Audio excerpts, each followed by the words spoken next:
seja bem-vindo a mais um programa Boa Conversa. É sempre bom estar com você e conversar sobre a nossa cidade, melhor ainda.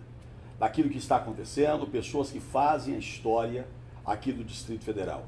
E hoje recebo uma pessoa muito querida, o empresário Jamal Jorge Bittar, para contar um pouquinho da sua história e da história de Brasília e daquilo que nós esperamos desse período agora e também posterior a essa pandemia.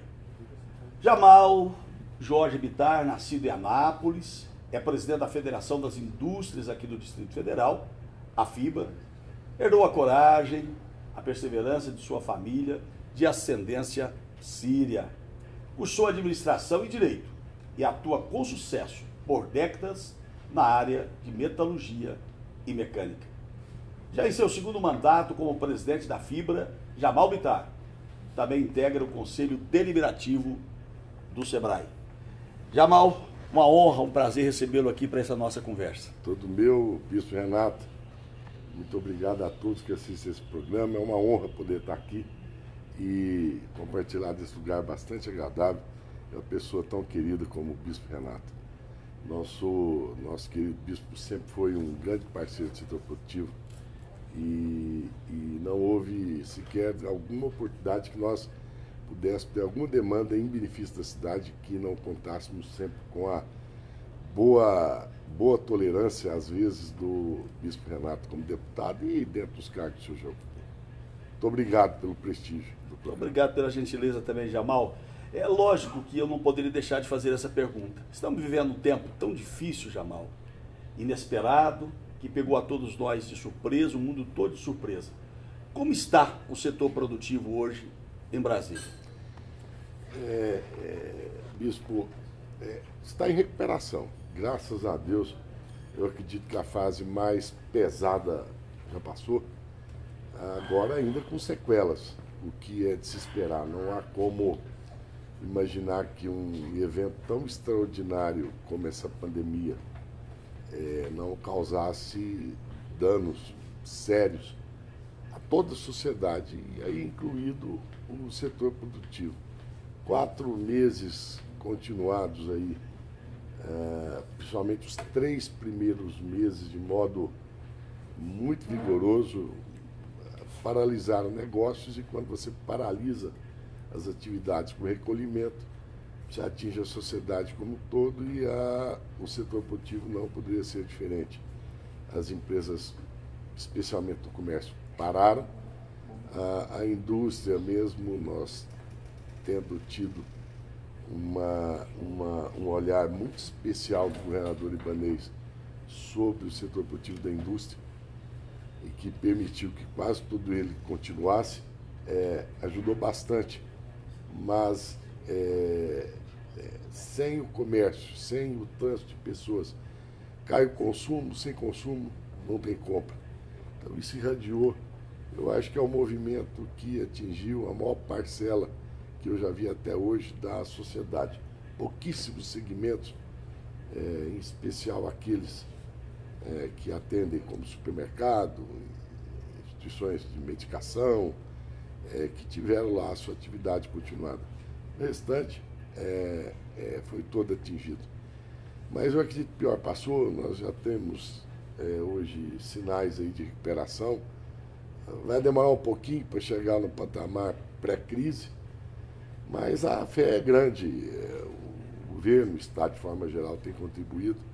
O empresário, no âmbito empresarial, o empresário é um teimoso. Ele precisa continuar. Não desiste. Ele não desiste. E daí onde nós, a partir dessa continuidade, temos o que se espera do setor produtivo: geração de emprego, renda, riqueza. E esse é um ciclo que o setor produtivo participa, que é bastante importante. E estamos andando. Mas essa questão do desemprego, o senhor falou a questão de emprego e desemprego, no caso específico, como foi que se afetou diretamente as indústrias aqui de Brasília? A paralisação e diminuição de atividades, é natural que ocorresse, mesmo com alguns incentivos por parte do Estado, no sentido de condições excepcionais, extraordinárias, como redução de jornada e de salário, onde algumas empresas, de posse disso, puderam manter uma boa parcela dos seus empregos, dos seus empregados. Só que, em alguns setores, isso não foi possível. Infelizmente, a demissão, pela falta de atividade, ela ocorreu também. Nós não temos números fechados, mas o nível de emprego em pontos medidos caiu em torno de 20% em pontos medidos, mas já retomou pelo menos metade disso. É que a retomada é gradual. Veja, quando você demite, você tem um custo. A partir do momento que você tem um custo demissional, você tem um esvaziamento de caixa. E quando a atividade econômica não está normal, para que você contrate novamente, você precisa de um outro recurso de caixa. Você precisa mobilizar a sua atividade. Então, são eventos que demandam um certo tempo. Mas eu acredito que agora, para o final desse mês, nós já tenhamos aí atingido uma boa parcela do que se perdeu de emprego. É porque o bom empresário, de uma maneira geral, né, Jamal, não tem prazer em demitir ninguém, né? De modo algum. Passa a ser um colaborador muito importante do empresário, do trabalhador. O trabalhador, ele é a peça mais importante do empresário. Veja, mesmo que você tenha e fale em automação, em inteligência artificial, o empregado ainda é a peça mais importante. Ele é o grande elo da intenção de produzir com o produto final. Ele é essa cadeia. Eu acredito que essa tão alardeada substituição do homem ainda está muito longe, tomara que nunca ocorra. Nada vai substituir o ser humano, né? Não substitui. O valor do empregado para o patrão, ele é enorme. Quando, veja, na instituição mesmo que nós conduzimos, cada processo de demissão é uma frustração, é uma tristeza. Você só o faz em caso de necessidade extrema. Não vou nem falar só necessidade extrema. Ele é um colaborador, ele conhece, as pessoas acreditam que é só questão de relação, mas o empregado é que conhece o funcionamento, ele adquire a cultura do negócio, ele conhece o produto, ele conhece tudo da empresa. Então, cada momento que você faz uma troca, você tem que reinserir esse novo dentro de um processo. Isso tem mais custo, treinamento, mais desgaste, ou seja, você investe no empregado. E eu tenho sempre para mim, quando uma empresa oferece uma condição razoável de trabalho, e a grande maioria oferece, o próprio empregado não gosta de estar em circulação, ele também se adapta a ela, ele gosta do que faz. É que, em alguns momentos, infelizmente, não sobra alternativa para o empresário. A não ser, inclusive, às vezes, quando ele persiste muito, acaba que ele não paga o salário. Então, corre o risco do empregado trabalhar e ainda não receber o salário, por falta daquela condição mínima e que às vezes leva à demissão. Mas, creia, apesar de nenhum gosta de demissão. Pelo contrário, não tem coisa mais agradável do que você contratar. Você dirigir para o seu RH e falou, preciso de tantas pessoas. Isso enobrece a instituição. Aí a satisfação é enorme. A satisfação é enorme. Você dá emprego, você dá dignidade para as pessoas, você gera um bem para a sociedade. Eu acho que é por aí. Agora, Jamal, tem uma lógico para que a gente possa conhecer melhor a história da fibra. É importante que a gente entenda o seguinte: as indústrias que se destacam mais, o que a gente produz mais aqui em Brasília em questão da indústria brasileira? Candanga, né? Candanga. Veja, nós temos, e acredito, nós agregamos todos os setores da indústria. Nós temos setores muito pujantes, como a construção civil, que foi bem menos atingida nessa crise. Claro que o volume de negócios caiu, mas a atividade em si não parou. Tanto é que foi acertada a decisão do governador que, logo nos primeiros momentos, você já tem uma elevação no número de negócios na área da construção. Isso se deve e foi muito ajudado pelo fato de você não ter tido paralisação nas obras. Então, dar retomada a você ter um produto disponível ajudou bastante, tanto que ela está sendo mais rápida. Nós temos a indústria gráfica, que é bastante importante, o metal mecânico, a indústria de bebidas e alimentos, que é uma das que destaca bem, né? Destaca muito e foi uma das que menos sofreu com essa epidemia. Bebida e alimentos são consumos básicos e que, de certa forma, ajudaram muito a segurar esse desempenho para que não fosse pior. Nós temos o setor do vestuário, nós temos o setor eletroeletrônico, nós temos da indústria de grãos e panificação, essa também, por exemplo, a indústria da panificação, embora tenha havido a diminuição em parte das atividades,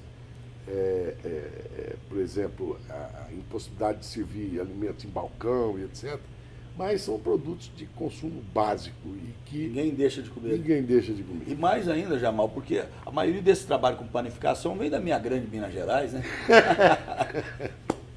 Muito boa, é isso aí.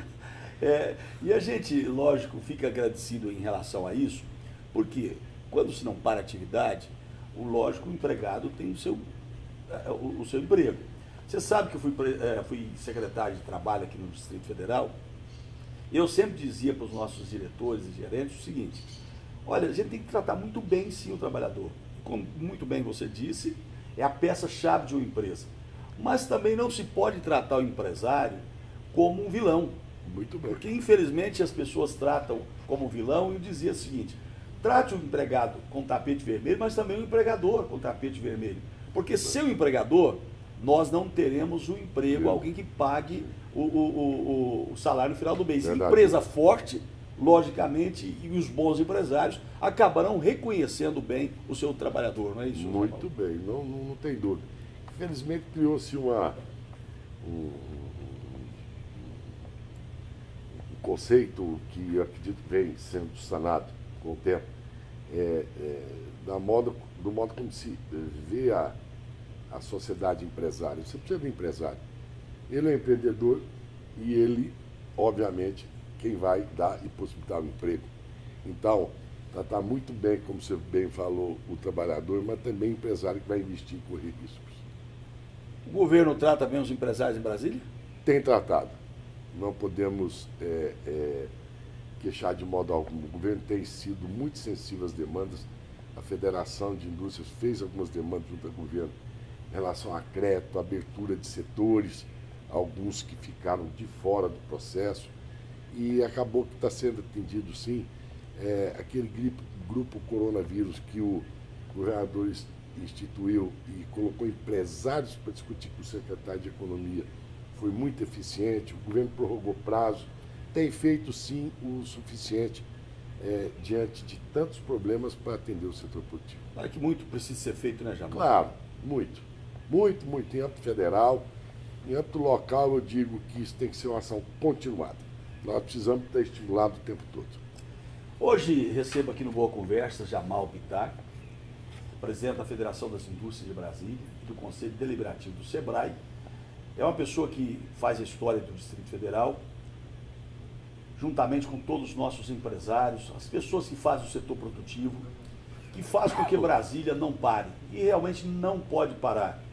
E de mãos dadas, nós temos a certeza absoluta que Brasília e o Distrito Federal como um todo vai sair dessa crise muito maior do que entrou, porque de mãos dadas nós podemos fazer tudo e um pouquinho mais ainda. No próximo bloco, continuo conversando com o Jamal Bittar, conversando um pouco mais sobre Brasília. E vamos conversar também sobre um assunto que é necessário e importante para fazer com que a economia aqui no Distrito Federal funcione. Até daqui a pouco, nós aguardamos.